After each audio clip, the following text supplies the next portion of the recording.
Most people don't reach their dream, not because of failure. Most people don't live their dream because they give up. You see, it's not the failure that stops us, but that most stop at their first failure. Those who succeed don't stop at one failure. They don't stop at 10 failures. They don't stop at 100, 1,000, or 1,000,000. They say, this is my goal, and I will do whatever it takes to achieve it. I will learn the lessons from any failures. I will learn faster. I will work harder. I will work smarter. And I will not quit until my dream is a reality. That's the difference between success and failure. Failure is a massive part of being able to be successful. You have to get comfortable with failure. You have to actually seek failure. Failure is where all of the lessons are. You know, when you go to the gym and you work out, you're actually seeking failure. You want to take your muscles to the point where you get to failure, because that's where the adaptation is. That's where growth is. Successful people fail a lot. They fail a whole lot more than they succeed. They extract the lessons from the failure, and they use that, the energy, and they use the wisdom to come around to the next phase of success. Gotta take a shot. You have to live at the edge of your capabilities. You gotta live where you're almost certain you're gonna fail. The reason for practice. Practice is controlled failure. You're getting to your limit, getting to your limit, getting to your limit. You can't lift that, you can't do that, until you get to the point that all of a sudden your body makes the adjustment, and then you can do it. Failure actually helps you to recognize the areas where you need to evolve. So fail early, fail often, fail forward. Failure makes winners stronger. Failure makes winners hungrier. But it makes most give up. It makes most feel worthless. Winners don't enjoy failure, but they would never let failure stop them. Next time you encounter failure, you got to remember every great thing on this planet is here because the Creator learned what did work, but learned more from what did not work. When we are kids, we don't stop at failure.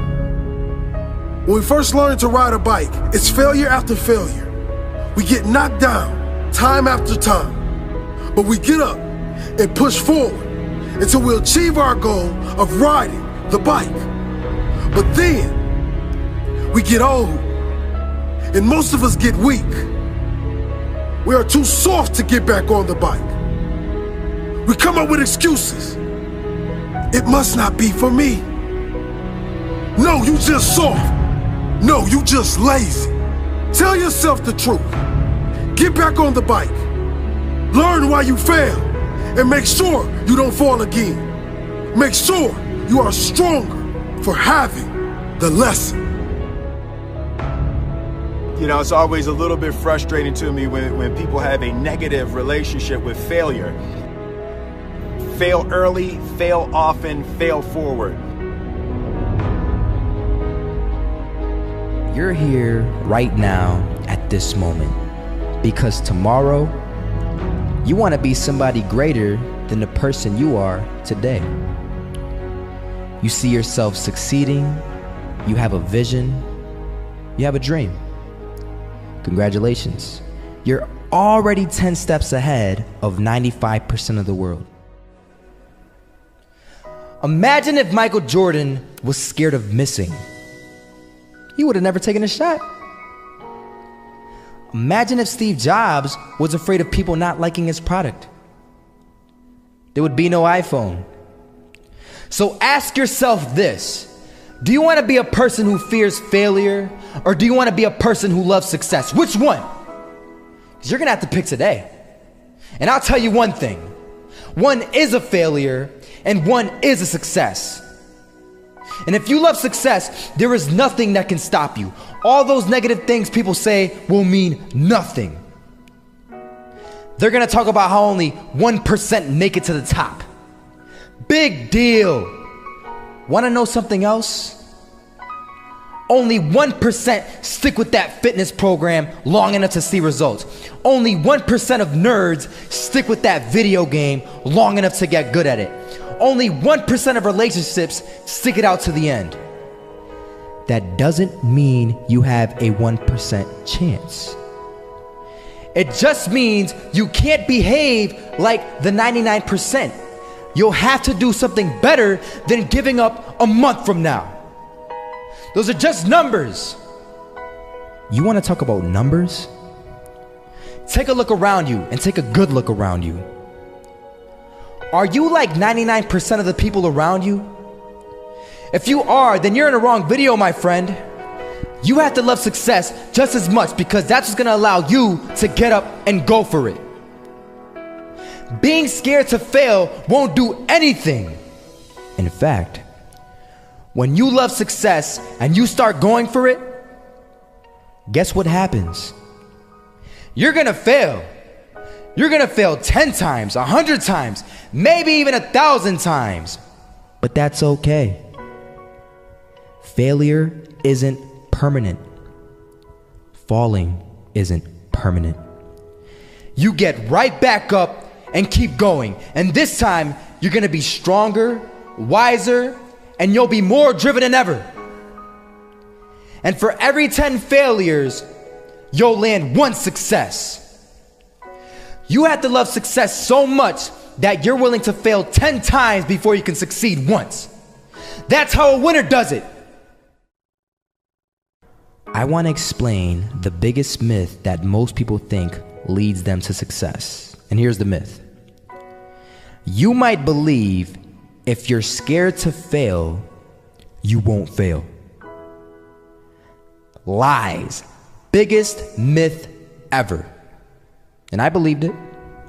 You see, I always thought that being scared to fail in life would literally keep me from failing.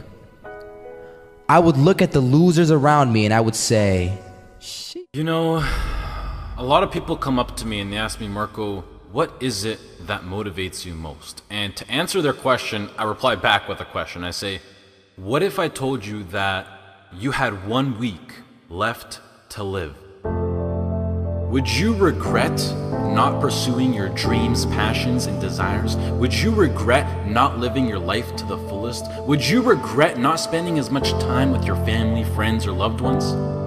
You know, Steve Jobs said in a speech one time that he used to wake up every morning, look in the mirror, and ask himself questions like this. And he said that if the answer was yes for too many days in a row, then he knew that he had to change something. And that should go for all of us. If you're living a life that you would not be okay with losing because you weren't able to do things you wanted to do, then now you know that you need to change something. Life is simply too short and unpredictable to not live exactly the way that you please. It is ridiculously unpredictable. It is possible that on any given day to die at any point throughout that day without ever being able to see it coming. You know, when I was 13, I had this teacher who was an absolutely amazing person. I'd known him for several years then, and he had 2 kids, a loving wife. He was a man of God, contributed to the community. He gave us everything that he had, and he would bike to school every single day. I always remember him coming to school on his bike, and one morning on his way to school, it was early in the morning, he was crossing an intersection. A reckless driver comes out of nowhere, hits him, he dies on the spot, on the moment of impact.